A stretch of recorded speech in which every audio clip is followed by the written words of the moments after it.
to start Genesis chapter 6, verse 13 and 14. You guys know the story. All the people of the world, it's really wicked, it's evil, it's chaotic. And God's like, this is crazy. This is not what I intended. I gotta push a hard reset. We gotta start this thing over. And so God shows up to Noah in Genesis 6 and he says, I'm gonna put an end to all people, for the earth is filled with violence because of them. Here's the thing, when we see this, we're like, oh my gosh, God's really upset. This is kind of scary. The thing is, God's actually looking out for humanity. Right. We were fighting against ourselves and creating such a toxic culture. He's like, I need to press a hard reset on this, because if I let this keep going, you're gonna destroy yourselves. He says, I'm surely gonna destroy both them and the earth. So make yourself an ark of cypress wood, make rooms in it and coat it with pitch inside and out. Then Genesis 6:22 is the scripture I really want us to focus on today. It says this: Noah did everything just as God commanded him. He did everything the way God told him to do it. That's super important for us today, because I believe that God has called every single person in this room and those who are watching online right now to build something. I don't know what it is that he's called you to build. Maybe it's a business. Maybe it's a dream, maybe it's a ministry, maybe it's a family, hey, maybe it's a child, but you've been called to build something. God has a specific instruction for how you are called to build it, because he wants you to build something that's gonna float while everything else around you starts to sink. And so here's what I want you to do. On your way to your seat, I want you to tell 3 people, if God said it, build it. Go ahead and tell somebody, if God said it, build it. Tell 3 people, come on, prophesy. If God said it, build it. If God said it, somebody say it, build it. So I am the middle child in my family. Any middle children in the room? Middle children, are y'all a little rebellious?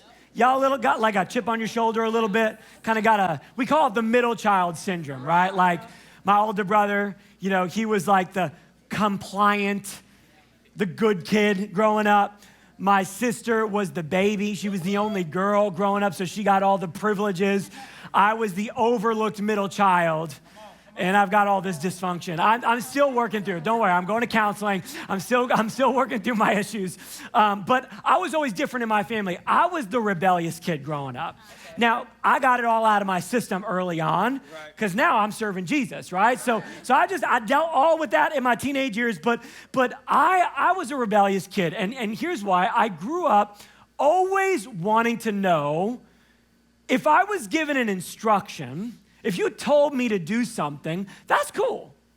I just want to know why. Right? Any parents have a kid like this?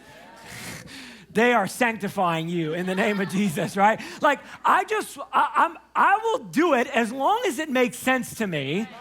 I just want to know why. Right. Just help me understand. Right? I don't feel like that's too out of the ordinary. I don't feel like it's too dramatic of an ask. Just tell me why. And my mom, she would answer with one of the most frustrating responses, the most frustrating 4 words a human can ever give to the question, why? I would say, Mom, okay, cool. You want me to weed the garden every Saturday morning early in the hot summer sun, even though I did that last weekend, and I'm gonna have to do it the next weekend. So just help me understand why. Why do I have to do it right now? And my mom she had a knack for answering with this 4-word phrase. Because I said so. Some of y'all mothers said that a little bit too passionately in the room. So frustrating. I hate that phrase. Because I said so. And then we get into a fight. Because me and my mom, we're very similar, right? And I was like, because you said so. That doesn't answer my question. And then she, she was a little Italian woman, but I'm telling you, you don't mess with, she had a right hook. You don't mess with this little Italian woman.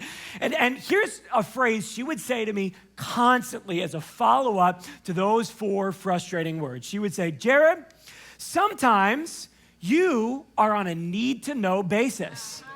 And right now, you just don't need to know. I can hear her literally, and I know she's gonna be watching today. I can hear these words in my head. And I was thinking about those words this week because I honestly think that God functions in a very similar fashion. God oftentimes gives us instructions, calls us to do something, to build something, to stop something, to start something, and he gives you a snippet of that instruction, but he doesn't always give you the full picture. Sometimes he gives you a little glimpse of a vision, but he doesn't complete the story for you. And I have this just innate need to know, okay, God, cool, I'll do it. Like, I'll take the risk. I just need to know why. Right. Like, tell me why you're calling me to step out into this thing. Tell me why you're asking me to leave that relationship behind. Tell me why. Because if I can understand the why, then maybe I can implement the what. And God will speak to me sometimes, and he will say, Jared, you are on a need-to-know basis. Right. And right now, come on, help me, you just don't need to know. And I think that sometimes there are certain details in our lives that we just don't need to know right now. And that's frustrating for me because I need to know everything. Any control freaks in the room? I need to know what to expect. I need to know what I'm looking forward to. I just need to know. And what I've learned about God is that God sometimes doesn't give me those details. But I've learned that it's not because God is trying to hide facts from us. Okay. See, God, the Bible tells us, is a good father. Yeah.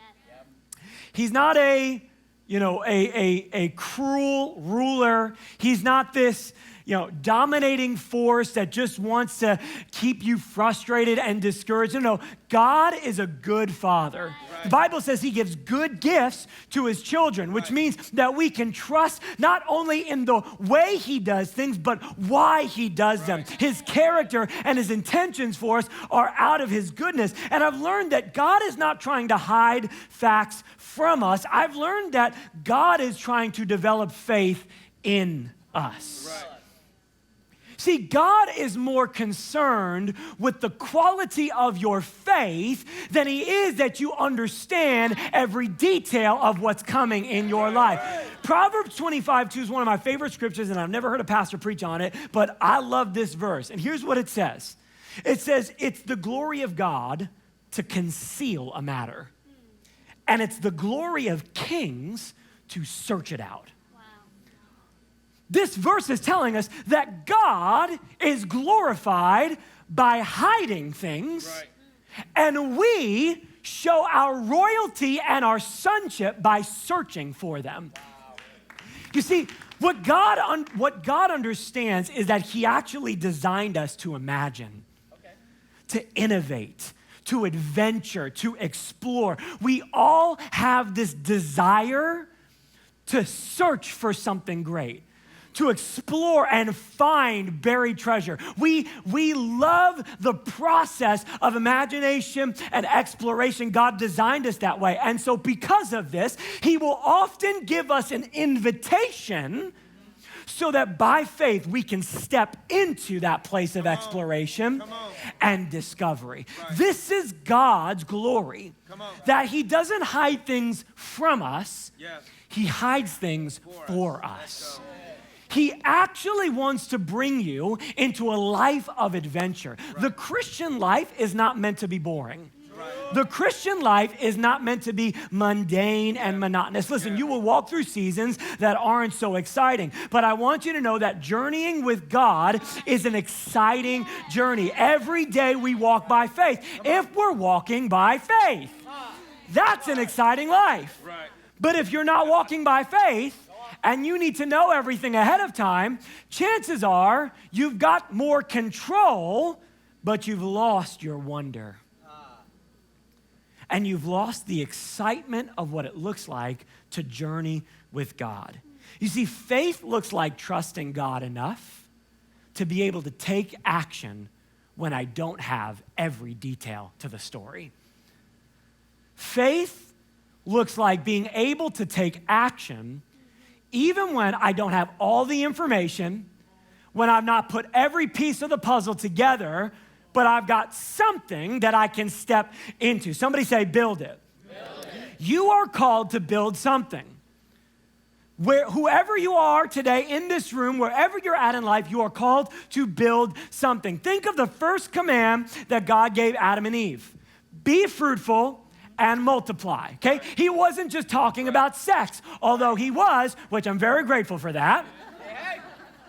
But he was talking about the process of humanity, which is called to build and expand God's kingdom in the earth. You are called to be fruitful, say fruitful, and multiply, say multiply. That means you're called to build something. And I don't know what it is that you're called to build today, but whatever it is, you have been called to build it so that you can advance what God is building in the earth. A relationship, a marriage, a business, a career, a dream, a passion, a child, a disciple. At the baseline, a relationship with God, you are called to build something. And at our church, we are called to build something. That's why over this past weekend and over the next 2 weeks, you're going to keep hearing us talk about the year-end offering, because we are building something that God has called us to build. And in order to build something, that requires a faith stretch. The Bible is clear on the principle of seed time and harvest, that we sow seed in faith, believing that the God of the harvest will rain upon that seed and increase and multiply it beyond what we could ever do with it in our own hands. We are called to take a faith stretch. And at the end of this series, we stretch our faith by taking up an offering and saying, God, here's what we're believing for in the next year. Not just for our church, but in your individual life. When you take that year-end offering, you make that stretch, say, oh God, this is hard, this is challenging, but I'm taking this as a seed, believing that this seed planted in the soil of God's house will multiply and return tenfold. That's what a faith stretch is all about, and that's what we're building. We're building something. And so are you. But sometimes what God calls us to build doesn't fit in with what everybody else is building. Sometimes what God gives you a vision for doesn't make sense in the economy that we're in right now. Come on, business owners. Can I talk to you for a second? Sometimes God gives you a vision to expand while culture and the economy is saying shrink back. Scale back. Sometimes God gives you a vision to multiply your family. Come on, parents. And yet culture is saying it's not a great season for that. It's not a great time for that. Your bank account say it's not a good season for that. But here's what I've learned. God's economy is not the world's economy. And when God calls you to build something, it doesn't matter what's happening around you, what other people are building around you. If God said it, church, it's time to build it. Somebody say, build it. So the Noah narrative goes like this. People in society are on the brink of sinking. They've been building incredible cities, nation states. I mean, civilizations. It is beyond the technology that even I think we can understand. Because when we look back in time, we just think like everybody was super archaic and they just grunted at each other. Okay, but the technology at this time was incredible. And it's not just that the technology was incredible, it was supernatural. There was a lot of things happening within this season, but what was happening was it was getting darker and darker, more evil and more corrupt. And what was happening is the world was caving in on itself. So as culture is building, it's actually sinking because its foundation is rooted in itself and not on God. They were building the wrong model with the wrong motives, right?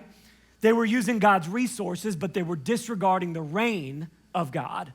They were establishing forms of education, but were eliminating God's involvement in it. Okay? They were rising into prominence and political power, but rejecting God's presence in the midst of it. Sound like a culture we live in today? And so we see this corruption and this destruction, and it looks like the enemy is taking ground. But when the enemy is taking ground, here's what I've learned. God is working in the background on a boat. It looks like the enemy has the ground game. What he doesn't understand is that God is over the rain and over the waters, and he can actually sink the ground the enemy's been taking and create an entirely new playing field because God is sovereign over the world. In Genesis 6:13, God tells Noah, I'm putting an end to all of this. I'm going to destroy the earth, but I'm going to leave a remnant, and I'm choosing you and your family because you've been faithful to me. You've been faithful to build the kingdom in the midst of a corrupt culture. And so I'm choosing you, Noah, and God gives Noah instruction that makes absolutely no sense because up until this point, it never rained like that before. And he says, in the middle of dry land, here's what I want you to do. I want you to build yourself a boat.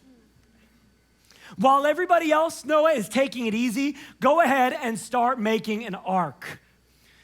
Noah, I know you've never seen rain before, but an oncoming flood is on the horizon. Yeah.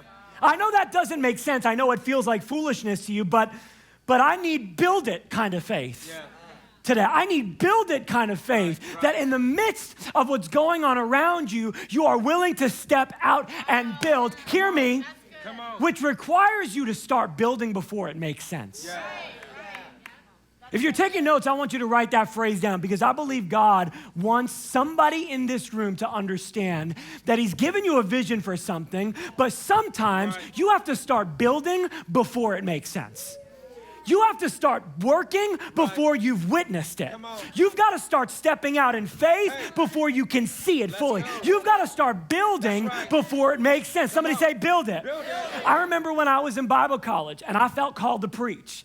And I took a homiletics class, which is the art of preaching, teaching me how to preach. And my homiletics teacher would tell us, if you want to be a great preacher, you know how you become great? You need to preach as many sermons as you possibly can. You got to preach every day. You got to preach multiple times a day because the more reps you put in, the better you become. The more times you do it, the stronger you get at it. The only problem was I was a Bible college student and nobody was inviting me to preach anywhere. Nobody wanted me to work at their church. I had nothing, George. Nobody wanted me to preach a sermon. And so I remember hearing this and I'll go to my teacher at the end of class and I was like, Dr. Holler, I hear what you're saying. It's awesome, but I don't have any place to preach. What am I supposed to do? How am I going to get better if I don't have any opportunity? He said, what do you mean you don't have any opportunity? I said, well, nobody's invited me. He said, well, do you got a mirror? He said, you may not be invited to preach somewhere, but you can get up in your room every single day and preach to yourself. And if you can preach yourself into a fit, one day God will open up the door for you to preach other people into a fit. Get up every single day, write a sermon, and preach until God opens up the door. Somebody say, build it. One day, my preparation collided with inauguration. One day, what I'd been doing in private became a public opportunity. Why? I didn't wait till I had the full picture yet to start taking steps of faith. And listen to me, you may not have the opportunities that you dream of right now. That doesn't mean you can't start. That's right. It may not make sense right now. You may not have a gig right now. Right. Somebody might not be inviting you to show up right now. You might not be getting calls right now, but you can still show up and do to the best of your ability in this season. What started as development turned into open doors. Why? Because whenever God gives you a vision, he's calling you to take action. I'm so passionate about this message because this is my life message. I'm a doer. At heart, I'm a doer. You give me instruction, I'm going to make it happen. Sometimes I don't have the full picture. It doesn't make sense yet, but we can start taking action. We can start making progress. Progress is better than staying in the same place. Faith is willing to make moves before it ever makes sense. Build it faith is willing to make moves before it ever makes sense. It says Noah did everything just as God commissioned him. He didn't see the full picture yet. He didn't have the complete idea of how this was going to happen. In fact, there was fear, there was worry, there was anxiety, but Noah understood that builded faith doesn't need everything to make sense in order to make moves. I'm going to start what God said no matter what. Faith doesn't settle for belief. It builds. That's right. And a lot of us in church, we have belief faith, but that belief needs to turn into building. Right. You've got to start taking action with the vision that God gave you. Take action with the instructions that God has given you. James chapter 2, verse 18 and 19, it says this. Somebody will say, you have faith, I have deeds. But James said this, show me your faith without deeds, and I will show you my faith by my deeds. Right. You believe there's one God. Good. Even the demons believe that and shudder. What is he saying? Even demons have belief in God. Wow. They don't build with God. Right. Come on. Even the demonic has faith to believe that there's a vision out there. But faith takes action and says, I'm not just going to believe, I'm going to build what God called me to build. I'm going to take action. Somebody say, build it. Build it. Faith, I've learned this in my life, faith is spelled R-I-S-K. You want to have faith, you got to be willing to take risks. You want to have faith, you got to be willing to step out into the unseen and into the unknown. Noah had to risk being mocked, missing out on what everybody else was doing, feeling miserable in the meantime. But here's what I understand. Faith sometimes looks like foolishness so I can make him famous. Faith sometimes looks like a fool to the world, but I understand I'm building something that y'all don't understand yet. I'm building something that God gave me a vision for, and if God said it, he will complete it. You don't need to know the full story in order to take a step. If you get anything, please get this today. Faith looks like immediate obedience. So what are you waiting on right now? Well, I can't start until I have the full story, Pastor. I can't start until I feel like an expert, Pastor. I can't start until I know all the details, until I have assurances. I can't start serving until I feel strong enough. I can't step into that position of leadership until I feel confident enough. If God told you to do it, just step into it. Just do it. Do you remember that story of the Israelites at the Red Sea? It says that the waters didn't part until they took a step. But when you step into impossibility, the God of the impossible will make a way. He's a way maker, but he's called you to build it. When God gives you a word, you can go ahead and get to work. But I don't have all the tools. He does. This belongs to God. Everything in here, you may not have it in your hand, but he has it. And he will give it to you when you need it. You may not need this right now. But when you face the gate, when you face hell's gates, he will put this in your hand so you can break through and get to where you need to go. God is efficient. If you got a word, you can get to work. He will finish what he started. So you build it. Somebody say build it. Build it. But just because God asked you to develop it, whatever he's called you to build, he's called you to develop. If you have a family, he's called you to develop. You've got a business, you've got a passion, he's called you to develop it. But don't forget that he designed it. That's good. You develop it. He designed it. Genesis 6:15, this is how you are to build it, Noah. The ark is supposed to be 300 cubits long, 50 cubits wide, 30 cubits high. Make a roof for it, leaving below a roof and an opening 1 cubit high all around. Put a door in the side in the ark and make lower, middle, and upper decks. Come on. God designed it. Hey. Hear me. Only build with God's blueprints. Whatever he's called you to build, it's time to build. But only build with God's blueprints. During the season of building out this church, by the way, how many of you are grateful for this auditorium, for this space? This is just the beginning. We're believing that this is just temporary because we're believing that we're going to build our own facility. like the one that belongs to us. Right. That's why we do things like year-end offering.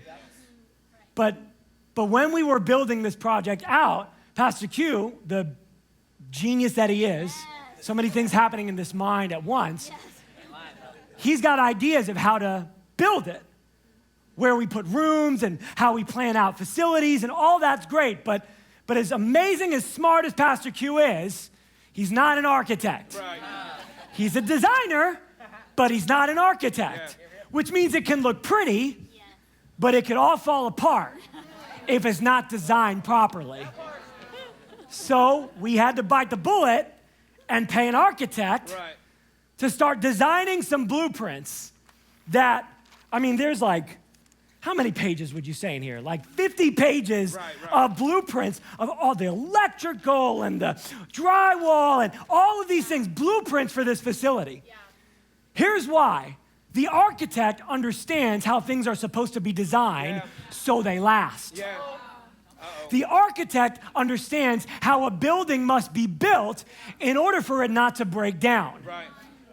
If we disregard the architect, we endanger the assignment. Wow. Well, it's a little bit more expensive to do the foundation like that. We could kind of cut corners. 2 years in, when it starts raining like crazy in Sacramento, we don't build it according to the design of the architect. The building is going to fall apart. Right. You see, you got to understand that God called you to develop what he laid out in the blueprints, but he designed the blueprints intentionally so that what you build will last in the long run. And God has blueprints for whatever he's called you to build. Yeah, he does. I want you to know this, that if you are going to fulfill your destiny, you need a divine download. Like if you are going to fulfill your God-given destiny, you need a divine download. You need blueprints that come from the throne room of God. Yes, for your business. Yes, homeschooling parents, for your children's education. Yes, for your family. Yes, for whatever it is that God has called you to build, you need the blueprints that come from God. And so often we are building without God's blueprints, and we're wondering why we're not winning. Why our building projects are not blessed projects. Wow. Wondering why your business is going through trials, but you haven't been tithing. You're wondering why you can't make payroll, but you haven't focused your business on purpose. Right. You're wondering why you can't retain staff, but Jesus isn't even at the center of the organization to begin with. Right. You see, God has specifications, and they're not to keep you from succeeding. They're to keep you from sinking. Right. They're to keep you floating while everything else is falling apart. Hear me, if you're not building what God is building, it cannot and it will not be blessed. It will eventually break down and fall apart. Yeah. So God gives some specifications to Noah. And this was so revelatory for me this week. This is what I was really excited to share with you. Because I believe that God gives us specifications for everything we are called to build. And it hinges on two things that God speaks to Noah. Look at this in Genesis 6:18. He says, "But I will establish my covenant with you, and you will enter the ark." The first specification that God gives is that God's blueprints are built upon faith. Yeah. Active faith. And look at the next part of the scripture, Genesis 6:19. Then he says, "You and your sons and your wife and your sons' wives with you, you are to bring into the ark 2 of every living creature, male and female, to keep them alive with you." God's blueprints are built upon the nuclear family. Faith and family. I'm going to break this down for you, but whatever God calls you to build, it must be built with the blueprints of faith and family. Let's talk about the first one. He says, "I will establish covenant with you, Noah, and you will enter into the ark." This is the blueprint of faith. Too many of us, we walk into relationship with our calling, and in the process, we walk away from our relationship with covenant in Christ. Oh, I'll start building, but in the process of building, I neglect the builder. Right. I get caught up in my business, my career, my job, and so what starts happening? The busier I become, the more I leave God out of it. Right. The more I get consumed with making sure that overhead is controlled and we're profiting and we're doing all these things, that my family is growing, that we're having fun together, you know what happens? We start forgetting the reason why we got called into this in the first place. And we walk away in our process of walking towards calling, we walk away from covenant relationship with Jesus. But he said, the first thing I want you to know is I am in covenant with you. That is why you have a calling. And church, hear me. Whatever you are constructing must flow from covenant relationship with God. Yeah. It has to be rooted in Jesus. Why? Because the ark is a picture of the gospel. Think about the story of Noah's ark. The entire world is corrupt and evil and must be destroyed. There is one man who has a lineage of righteousness. And that one man chosen by God is placed inside of a vehicle that will lead to victory while everything else is falling away.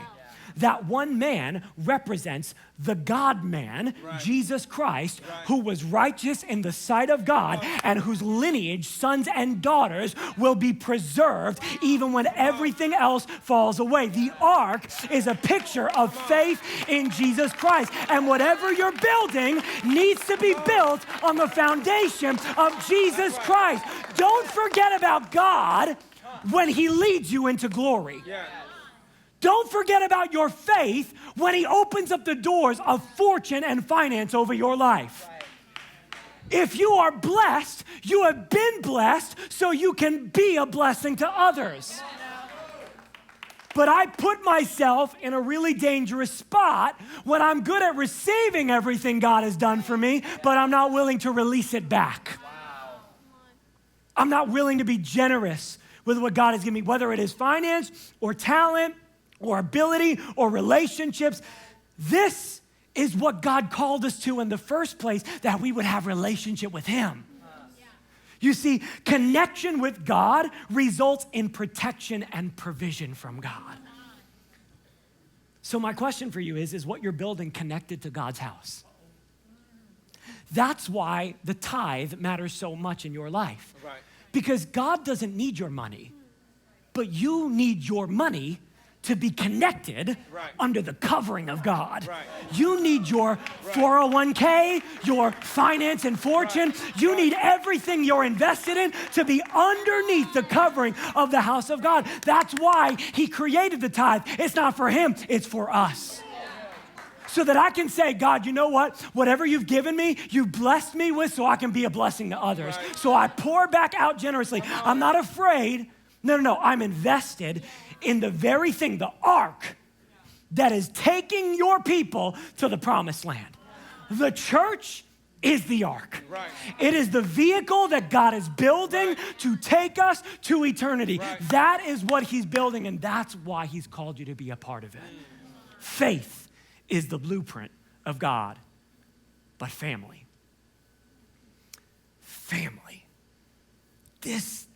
This one got me this week. Look at this. You and your sons and your wife and your sons' wives with you, and you're to take 2 of every living creature. What did he say? Take your family, take the animals and their families. God's blueprints are built upon nuclear families. And I think too many of us, we are more interested in the world's idea of success that we are neglecting the strategy of ongoing succession. Did you hear that? We're so focused on being successful, we have neglected succession. We've lived lives for ourselves, but we forgot to leave a legacy for those coming after us. And here's what God says. The ark is not just a picture of the gospel and the church. The ark is a picture of the family. Right. That in it, your family and your family's family and the animals and their families, bring them all. Why? Because God works through family. Yeah. That's why as a church, we spend so much time talking about family. We invest in families. Why? Because we understand that God's answer for the world is in the family. That's why it is so under attack in our culture right now. That is why fathers, you are being degraded and disrespected as dumb old dad. When what God calls you is a man of legacy, a priest and a king in your household. You're called to rise up in strength and to lead with confidence. The family matters to God. Yeah. God refers to himself as a father. Right. We are his children. Right. And the nuclear family is built so that it's not just success in one generation, it's success in all generations. Succession continues to perpetuate. You can't have success without successors. Right. You see, the ark was meant not to advance Noah, but to advance those who were his inheritors. Right. You see, whatever you're building needs to be built around family. What that means is that what you're building needs to open up opportunities for others. Yeah. Needs to create legacy for people so that it can generate generations of success and growth. It can be handed down, not just for you, but that it can be passed on to the next generation. Is what you're building going to outlast you? Right. Are there going to be people behind you saying, because of their sacrifice, because of their blood, sweat, and tears, I'm here today, and I could stand on the shoulders of giants because they were big enough to understand it's not just about them, it's about the next generation. That's what we're building here. It's not just about me, it's not just about us, it's about our kids, our kids' kids. It's about a city being impacted for generations. Whatever you're building, you got to build with the blueprints that come from God. Build the way he designed it to be built. But what I've realized, because I love to build things and I love to grow things, I've built ministries and models of stuff in the past 15 years of ministry. Been able to see movements grow and churches and ministries, all these things develop. I love to build things, but here's what I've learned sometimes, that in building my ark, my assignment, my aspiration, my ambition, I get incredibly attached to it because I've put so much time. What happens, though, when the assignment ends and what I've invested into is no longer around? The Lord spoke to me about some of you today that are empty nesters. And you've invested into your kids for years. And now you're in a very different season. And it's a little bit bizarre because you've spent so much of your time building what God put in front of you to build. But now it's not the same anymore. Right. You'll always be their parent, but now they're living their lives. Yeah. Empty nesters in the room. Spoke to me about some of you who've invested into a business and you lost it. You sacrificed and you put in and it was real sexy in the beginning. Everybody's like, oh man, you're a business owner, that's awesome. But they had no idea the amount of sacrifice, investment you need to make, and you put it all in there and now you lost it. Maybe during the pandemic, you lost it. Maybe somebody here, you're in a new season. God called you out of one thing and now you're in a new thing, but that one thing you were in for a while and you got really attached to it.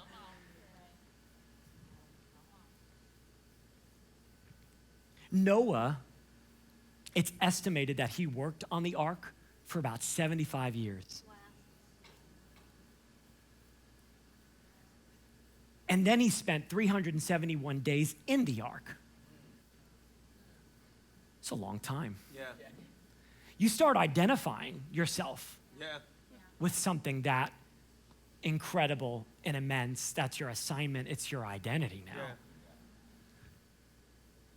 But what happened when the floods came and the waters died down and it was time to move on?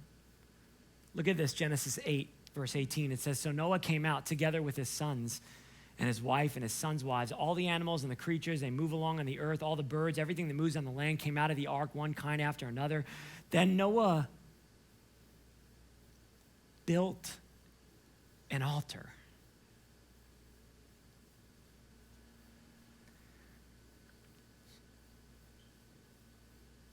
Noah just spent 75 years building something. And then he was barricaded in that thing. And now he exits what he has been entrenched in for almost 80 years. And as soon as he gets off the boat, it says he starts building again.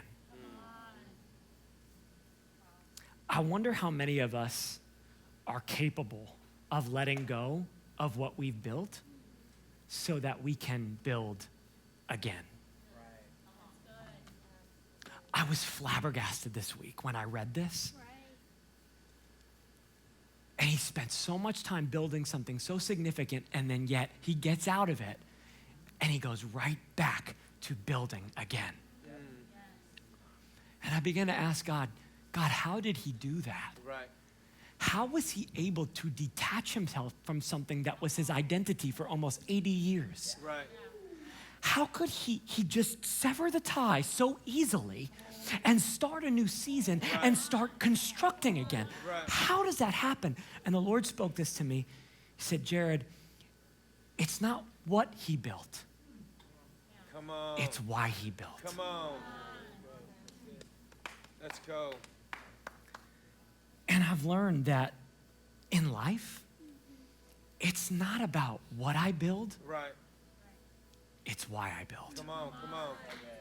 It may be a different assignment, but at the end of the day, Noah understood Right. that if it looks like an ark or if it looks like something else, at the end of the day, I'm always building an altar. What is an altar? An altar is an open space Right. of obedience to God to say, whatever it is that you're calling me to do, I give it to you and I trust you with it, because the goal is not my glory. Right. The goal is yours. Come on.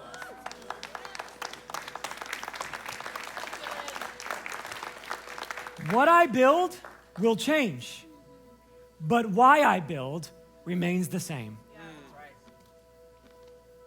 Whatever you are called to build right now may not be the thing you're called to build a few years from now. Maybe you're in a season of transition in this season, and you're so struggling with separating yourself from the thing you were stuck in for so many years. And I came to tell you, it's not about what you build. Right. It's why you build. Come on. What's the motive Right. behind the mindset? Is it to magnify God? Because if the motive is to magnify the Lord, it doesn't matter what I'm building, what I'm manufacturing. All that matters is the motive and what comes of what I'm making, Yeah. which is that God is lifted up in glory. Yeah. And so I came with a simple message to you today. Don't get too attached to your ark. Stick with the sacrifice of Right. obedience. Whatever it is that he's called you to construct right now, do it with the same conviction that at the end of the day, whether it's a massive structure or a tiny altar, all that matters is that what I do to glorify the one who called me to build in the first place. I'm just here to make Jesus famous. I want you to stand to your feet this morning, and I just want to ask you, are you switching seasons? Build it like an altar. Are you having to start over? Build it like an Right. altar. Come on. Are you stuck in the same? build it like an altar. The blessing comes not because of what you build, but because of why you build it. And if you are willing to build whatever it is he's calling you to build right now with a motive to magnify the Lord, I believe the blessing of God will be upon it. Because if you read that story, as soon as he builds the altar, it says that God shows up. Let's put it up on the screen because I want you to read it. I don't want you to think I'm making this up. It says, then Noah built an altar to the Lord, taking some of the clean animals and the clean birds. He sacrificed burnt offerings on it. The Lord smelled the pleasing aroma and said in his heart, never again will I curse the ground because of humans, even though every inclination of the human heart is evil from childhood. And never again will I destroy all living creatures as I have done. Do you see the blessing that comes upon what he built? Hear me. The blessing didn't come on the ark. It came upon the altar. So maybe today, God is calling us back to build before it makes sense, to build even when I don't have all of the answers, even when I don't have the full picture. I'm going to take a step of faith. To build with the blueprints of God, faith and family, living a legacy and living to glorify God through connection with Jesus. But at the end of the day, I don't care what I'm building. Whether this business succeeds or fails, that doesn't determine my identity. Whether I'm known in the community or not, that doesn't determine my prominence or significance. No. My significance is determined by my surrender to Jesus. And I can do that with plenty. I can do that in poverty. I can do that with a lot. I can do that in lack. But all I care about is that I honor him. That's my prayer for you today.